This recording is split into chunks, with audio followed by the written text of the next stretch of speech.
할렐루야. 신앙 고백합니다. 예수님은 나의 주인이신 그리스도이십니다. 믿음, 소망, 사랑 이 세간은 항상 있을 것인데 그 중에 제일은 사랑이라. 아멘. 은혜교회에 믿음의 역사가 일어나기를 축원합니다. 소망의 인내로 그보다 더 빛나는 성도님 되기를 축원합니다. 또 사랑의 수고의 열매가 은혜교회 곳곳에 가득 넘치기를 축원합니다. 지금은 어디를 봐도 혼란 시대인 것 같습니다. 이럴 때일수록 복음 가진 우리는 더욱더 분별력이 있어야 되겠습니다. 교회에 오래 다닌 것하고 실제로 거듭난 삶을 살아가는 것하고는 다르다. 오래 다닌 것이 잘못됐다는 말이 아니고요. 직분이 매우 귀중합니다만은 직분 받은 것하고 또 구원 받은 것하고는 다르구나라는 것을 알고 계셔야 됩니다. 성도가 사회적으로 성공하고 그러면서 또 신앙적으로 성공한 것하고 다르구나라는 것도 우리가 복음을 알수록 더 분별력이 있게 되는 것입니다.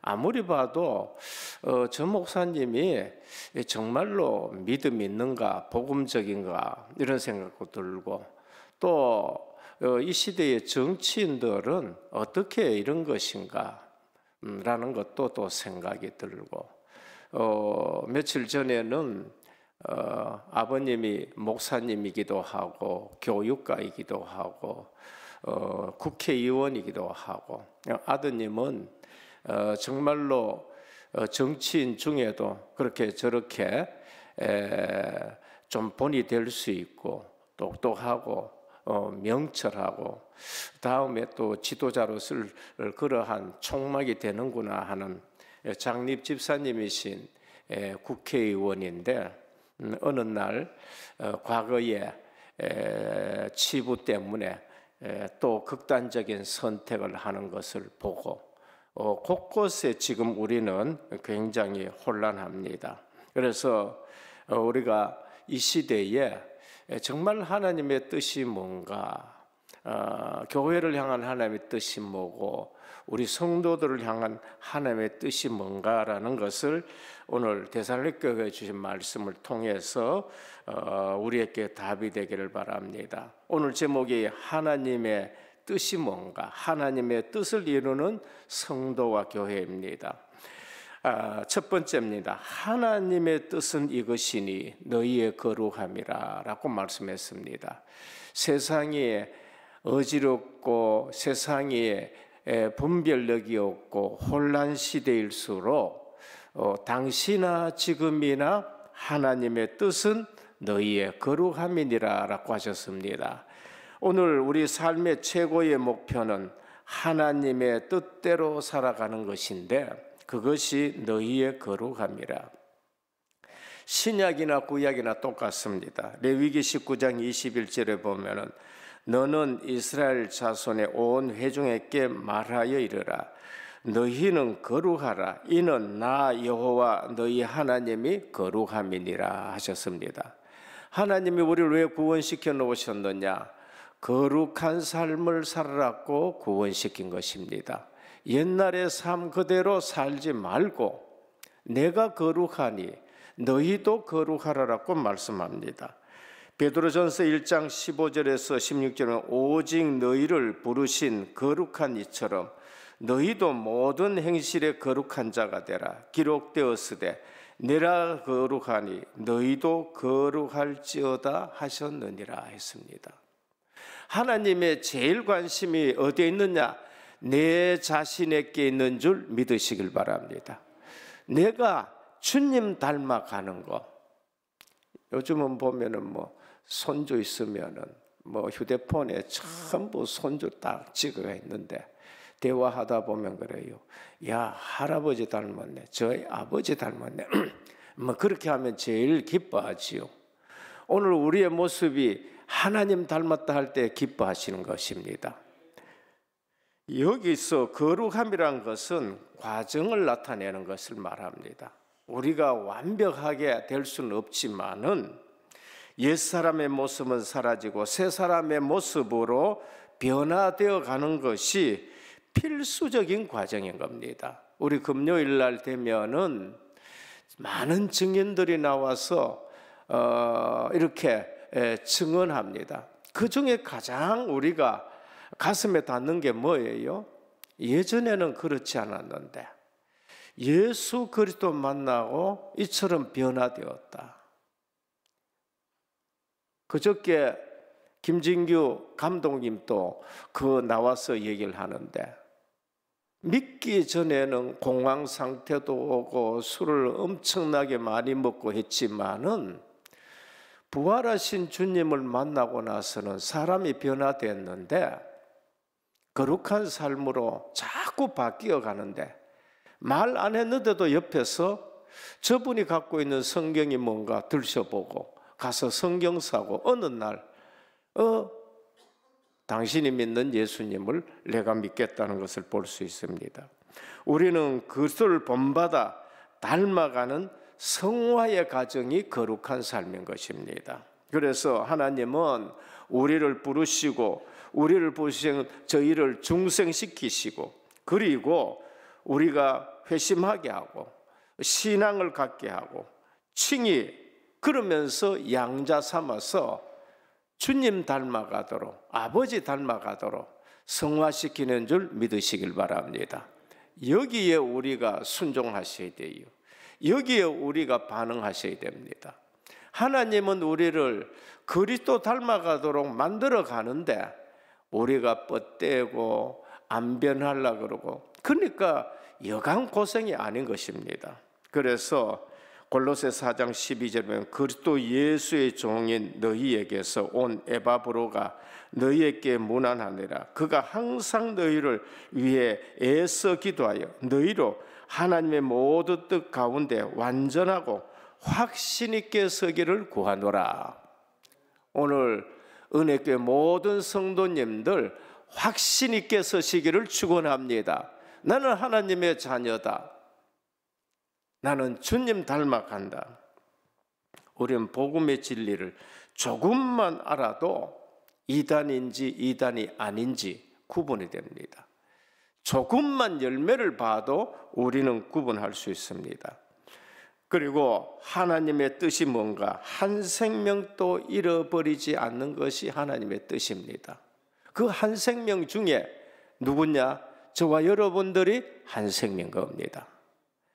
우린 잃어버린 양이었어요. 그런데 주님이 현장에 찾아오셔서 나를 안고 기뻐하며 하나님 나라로 인도하시고 복음 공동체 안으로 인도해 주시고 우리는 10드라크마 중에 하나로서 잃어버렸는데 주님은 등불을 켜고 성령 하나님은 등불을 켜고 그걸 찾아서 10개로 완전하게 그 10개가 뭔가 신랑이 신부에게 준 예물의 증표입니다. 그 하나 잃어버리면은 가치가 없어지는 거예요. 9개의 가치가 없어지는 거예요.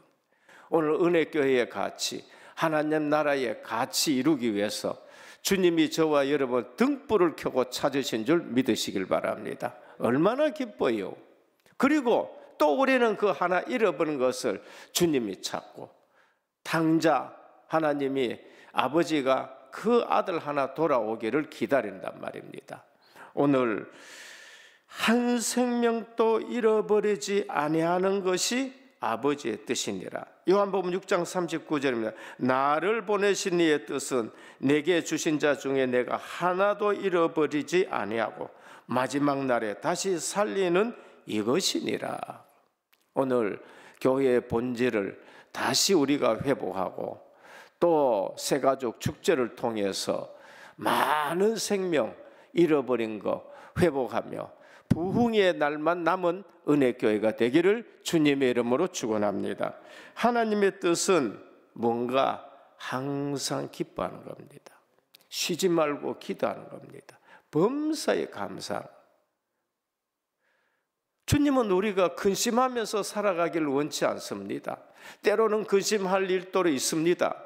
그러나 거기에 파묻히고 거기에 무너지고, 참 양심적으로 생각해서 극단적인 선택을 하는 거예요. 양심이 없는 사람들은 그것도 안 하고 더 뻔뻔하게 살아가고 정말 혼란스럽습니다. 오늘 내 양심 믿지 말고 회개하면은 주님이 그렇게 기뻐하실 것인데, 겸손하면은 주님이 그렇게 기뻐하실 텐데, 양심적으로는 우리가 죽어야 되고 자살해야 될 우리지만은 회개할 때에 주님도 기뻐하고 우리도 얼마나 기뻐하는 것입니까? 그래서 항상 기뻐하고 쉬지 말고 기도하고 범사에 감사해라. 이는 예수 그리스도 안에서 너희를 향하신 하나님의 뜻이니라. 오늘 삶의 최고의 목표는 하나님의 뜻대로 살아가는 것인데, 우리가 주님 닮아가는 거룩한 삶, 한 생명 잃지 않도록 나를 찾아주시고 우리도 찾고, 그리고 이것이 우리의 큰 기쁨이 되고 감사가 되고 기도가 되시기를 바랍니다. 둘째는, 그러면 어떻게 그렇게 되느냐? 우리 마음 나도 못 지키는데 성령의 사람이 되면 돼요. 하나님은 성령을 보내셔서 그거를 이루어 가시는데 하나님을 거부하는 사람이 되면 안 됩니다. 오늘 또 성령 하나님은 우리에게 함께 하시고 우리를 인도해 가시고 우리를 변화시켜 가시는 것입니다. 하나님이 이 일을 이루실 줄 믿으시기를 바랍니다. 열왕기하 19장 31절에 보면 남은 자는 예루살렘에서부터 나올 것이요 피하는 자는 시온산에서부터 나오리니 여호와의 열심히 이 일을 이루리라 그래요. 제가 참 말씀을 그분의 그 목사님의 말씀을 사모하기도 하고 예전에 설교도 좋아하고 했는데, 그 목사님이 딱 잡고 있는 게 뭔가, 하나님의 열심히 이를 이루리라. 그분의 목회 철학이고 신앙의 철학이더라고요. 하나님이 이 일을 이루신다. 저와 여러분들을 하나님 만들어 가실 줄 믿으시기를 바랍니다. 하나님의 열심으로 오늘 우리가 이곳까지 온 겁니다. 하나님이 우리를 부르심은 부정하게 하심이 아니요 거룩하게 하심이니, 그러므로 저버리는 자는 사람을 저버림이 아니요 그에게 그의 성령을 주신 하나님을 저버립니다. 성령을 주셨는데 오늘 우리 모두 성령의 사람 되시기를 바랍니다. 바울은 복음을 전하던 당시 로마가 세상을 지배하고 있었습니다. 로마의 역사상, 로마는 역사상 가장 성적으로 타락한 시대입니다. 로마가 지배하던 모든 지역에는 매춘, 혼음, 동성애가 성행했고 이교 사회에는 그것이 허용이 됐고 문제가 되지 않는 것입니다. 심지어 이방신전에서 제사하는 여사제들은 매춘 행위가 당연시 되었어요. 그게 로마 시대에 있었습니다. 그러다 보니까 이교 사회에서는 당연시 되다 보니까 그게 고린도 교회라든지 그 참 칭찬받을 데살로니가 교회까지라든지 이 문화가 넘쳐나는 겁니다. 당시 이방인의 삶과 그리스도 삶의 극명한 차이가 뭔가? 그게 바로 우상과 음란의 차이인 것입니다. 유대인들, 기독교인들 그 부분에서 깨끗했습니다. 오늘 그리스도인이 알아야 할 것은 성경은 우상과 음란을 동일시합니다. 구약 성경에 보면은 시편 106편 38절 39절에 무죄한 피 곧 저희 자녀의 피를 흘려 가나안 우상에게 제사함으로 그 땅이 피에 더러워졌도다. 너희는 그 행위로 더러워지며 그 행동이 음탕하도다. 구약에는 우상 섬기는 것을 음란으로 늘 표현합니다. 음란이나 우상 섬기는 것 똑같이 신약에도 마찬가지입니다. 신약에는 음란을 우상 섬기는 것으로 표현합니다. 성도의 거룩한 생활에 가장 방해가 되는 것, 걸림돌이 음란이고 탐심이고 우상 숭배입니다. 로마 시대 못지않게 이런 문화에 노출되어 있는 것이 데살로니가 교회요, 고린도 교회요, 오늘 또 그 시대 못지않게 노출되어 있습니다. 그래서 데살로니가서 4장 8절에 그의 성령을 주신 하나님을 거부하지 말라. 히브리서 10장 26절 29절에 우리가 진리를 아는 지식을 받은 후 짐짓죄를 범한 적 다시 속죄하는 제사가 없고 오직 무서운 마음으로 심판을 기다리는 것과 대적하는 자를 태울 맹렬한 불만 있으리라. 모세의 법을 폐한 자도 두세 증인으로 말미암아 불쌍히 여김을 받지 못하고 죽었거든. 하물며 하나님의 아들을 짓밟고 자기를 거룩하게 한 언약의 피를 부정한 것으로 여기고 은혜의 성령을 욕되게 하는 자가 당연히 받을 형벌이 얼마나 더 무섭겠냐. 은혜의 성령, 오늘 우리에게 성령의 역사와 은혜의 성령이 우리에게 감동 주시고 찔림 주시고 그리고 하시는 말씀을 무시하지 말아야 됩니다.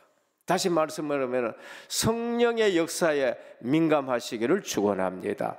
성령의 역사에 민감해야 돼요. 하나님의 음성에 민감해야 됩니다. 노아 시대는 어떻겠습니까? 노아는 은혜를 받았더라. 성령의 사람이 되셔야 돼요. 그때 노아는 은혜를 받고 그 오랜 기간 동안 배를 만들었습니다. 소돔과 고모라 시에는 어땠습니까? 거기서 빠져나왔어요. 더 이상 소망이 없다. 거기서 빠져나온 겁니다. 소망이 없는 데서는 빠져나와야 돼요. 소돔 고모라에서는 빠져나와야 되고 노아의 시대는 은혜 받고 계속 방주를 만들어야 됩니다. 성령의 사람 사도 바울은 우리의 육체를 주를 위해 보존하라고 말씀하셨습니다. 오늘도 하나님의 뜻대로 살 수 있는 것은 우리 안에 성령의 거하심인 줄 알고 성령의 음성에 민감한 저와 여러분 되시길 바랍니다. 성도는 성령을 힘입는 순간, 힘입고 순간순간 모든 유혹에서 승리하는데 요셉은 거기서 빠져나오고 옷을 벗고 빠져나온 것입니다. 마지막 셋째입니다. 건강한 재림 신앙입니다. 코람데오. 워낙 이단들이 재림을 가지고 성도들을 속였기 때문에 교회에서 재림 얘기를 잘 못하고 있는 것입니다. 그런데 안 하면은 더 위험해요. 건강한 재림 신앙, 그리스도인의 주된 핵심 신앙입니다. 창조주 하나님 예수 그리스도, 섭리주 하나님 예수 그리스도, 구속주 하나님 예수 그리스도, 재림주 하나님 예수 그리스도. 이 네 가지는 우리 신앙생활의 핵심입니다. 건강한 재림 신앙은 뭔가? 성도의 죽음은 끝이 아니다라는 것을 우리에게 말씀합니다. 성도의 죽음은 그리스도 안에 새로운 의미가 있는 것이고 예수 부활은 성도 부활의 근거가 되는 것이고 부활 신앙과 재림 신앙과는 다르지 않다는 것을 말씀합니다. 우리가 마지막 부활할 때 주님은 재림하시고 주님 재림하실 때에 우리는 부활의 몸으로 바뀌는 것입니다. 부활 신앙이 곧 재림 신앙인 것입니다. 그러면은 오늘 우리는 코람데오로 살아가야 돼요. 우리가 부활하고 주님 앞에 서야 될 때 불신자는 심판의 주님이 되지만은 우리에게는 구원의 주님이 되시는데 그 앞에서 상급의 심판이 있는 것입니다. 데살로니가전서 4장 14절에 우리가 예수께서 죽으셨다가 다시 살아나심을 믿을진대 이와 같이 예수 안에서 자는 자들도 하나님이 그와 함께 데리러 오시리라. 부활과 재림은 연관이 되어 있고, 그래서 오늘 또 부활신앙을 믿는 자는 포람되어 주님 앞에 서는 그러한 삶을 살아야 됩니다. 재림이 언제냐, 어떤 일이 일어났냐 보다는 현실에 너희가 충실해라라는 것이 데살로니가 교회에게 주신 말씀입니다. 그래서 오늘 또 깨어있는 신앙이 되시고 파수꾼 신앙이 되시고 모세가 말한 것처럼 우리의 날 계수하는 지혜로운 신앙생활 하기를 주 예수 그리스도 이름으로 축원합니다. 오늘 또 올해는 결론입니다. 주님을 닮아가고 오늘 또 한 명도 빠지지 않게 주님은 나를 찾았었고 우리는 또 한 명을 찾아야 되고 항상 기뻐하는 신앙생활 하기를 주 예수 그리스도 이름으로 축복합니다. 기도드립니다. 주님, 무척 혼란한 시대입니다. 정치인을 봐도 그렇고 교계를 봐도 그렇고 또 잘 믿는다고 하는 신앙을 봐도 그렇습니다. 이러한 때에 하나님의 뜻이 무엇인지를 우리가 다시 한번 말씀으로 확인하면서 이 혼탁한 시대에 저희들의 삶이 주님 닮아가는 거룩한 삶이 되기를 원합니다. 어제보다는 오늘 더 주님 닮아가게 하여 주옵시고 우리 하나를 끝까지 찾으신 주님, 은혜교회가 또 한 명을 찾아 현장으로 들어가는 저희들 되게 하여 주옵시고 그러면서 사실적으로 오늘 또 우리는 이 시대에 정말 그 나라와 그 의를 위해서 우리 자신들이 헌신할 수 있는 삶을 살아가게 하시고 복음 안에서 항상 기뻐하고 쉬지 말고 기도하고 범사에 감사가 넘치는 누가 봐도 하나님이 함께하는 삶이 되게 하옵소서. 예수 그리스도 이름으로 기도드립니다. 아멘.